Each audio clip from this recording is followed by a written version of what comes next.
Hello, today we're going to talk about probability of multiple events occurring simultaneously. Alright, let's say you have two independent events. Let's say your phone dies, or the battery dies. Say battery dies. In your phone, or you crack your screen. Alright, those are two independent events. Alright? But what we're talking about here is multiple events occurring simultaneously. So what is the probability of that happening? So if I call this event A, I'll call this event B.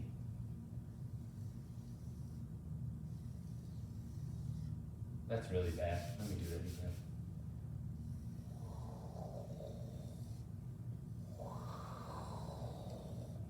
A, B. So this side over here is battery dies. This side is cracked screen. So A and B means there's a probability that my battery could die and I have a cracked screen at the same time. So my battery could die as I'm cracking the screen to it. So that's what this intersection is right here. It's the intersection of cracking my screen and my battery dies. What is the probability of that happening at the same time?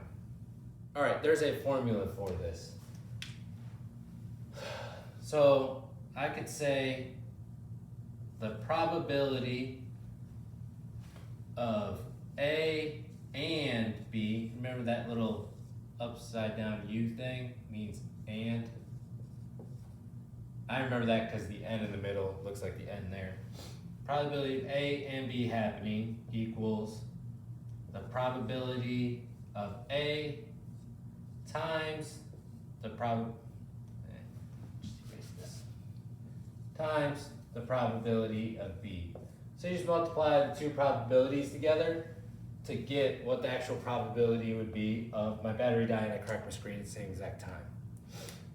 Now, what if I threw in a third event here? I'm going to erase this. Let's say I crack my screen, battery dies, and my charger dies, all at the same time. So my charger breaks. We'll call that event C.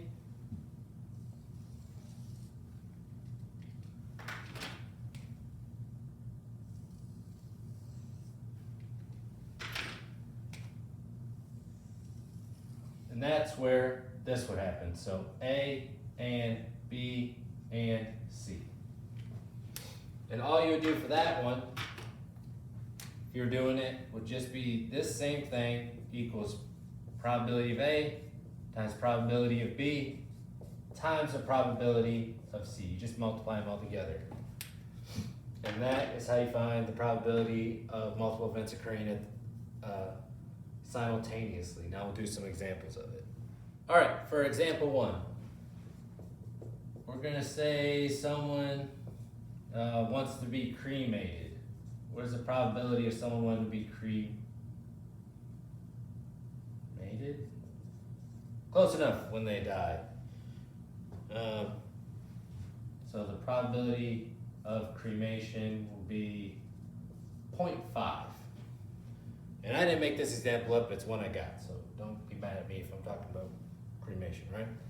And what is the probability of them having health insurance?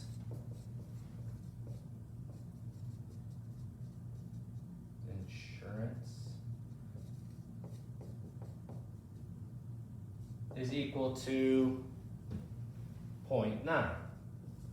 So what is the probability of these two events occurring at the same exact time? Well, the probability of A is 0.5 times the probability of B, which is 0.9, gives us 0.45. So there's a probability of 0.45 or 45% that someone that wants to be cremated also has health insurance. All right, for our next example, again, I didn't come up with this. Dog injured at groomer, what is the probability of that? So the probability of that, let's say, is 0.04, or basically 4%. So our second one, a dog lifespan.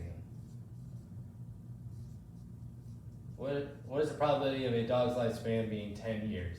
This is a very morbid questions they have today for this. It's 0.85. So 85% of dogs live at least 10 years.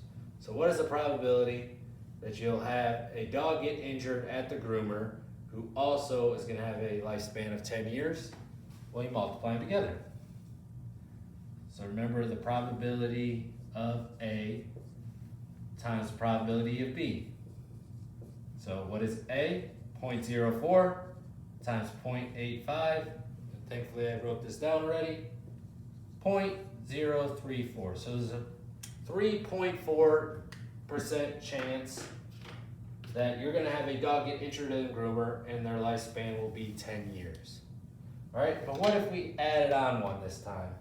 So we're at 0.34. What if we said there's another event occurring? Let's say the dog will also break his leg. Let's say there's a 12% chance or a 0.12% chance of that happening. So how am I going to figure that out? Well, I already have the A times B. All I have to do is add in probability of C.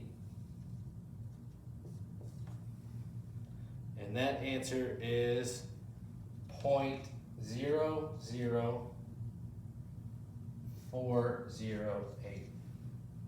So as you can see, what happens to percentages the more you increase them, or the more events you put in. So if we had one event, this was 4%. All right? We added another event to it. It went down to less than 3.5%, right at 3.5%. We added another event into it, and what happened? It dropped to below 1%. So as you keep adding events to it, the probability gets less. So there's only a 0.4% chance, according to this, that you're gonna have a dog get injured at a groomer who has a lifespan of 10 years, who also breaks his leg. All right, now we're gonna do mutually exclusive events. So this one is pretty simple.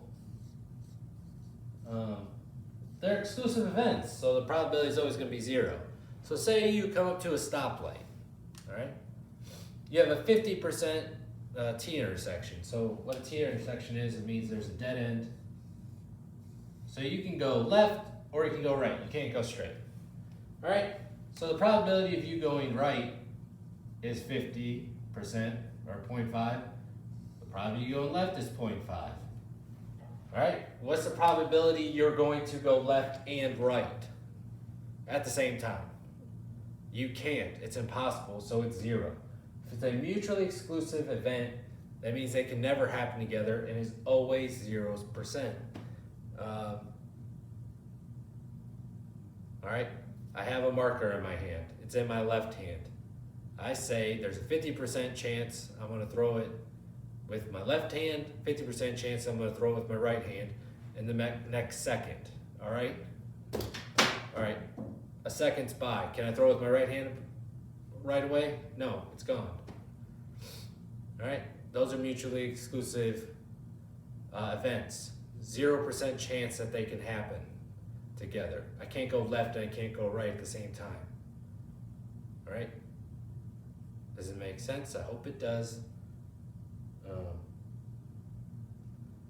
Another example of this would be, like if I go swimming, all right? I'm not a great swimmer, but if I go swimming, that's gonna give me, what does it say? It says dementia. Like I said, this is kind of a weird lesson. So swimming, it's gonna give me dementia. No, those are exclusively different things. They're mutually exclusive events. Swimming's not gonna give me dementia.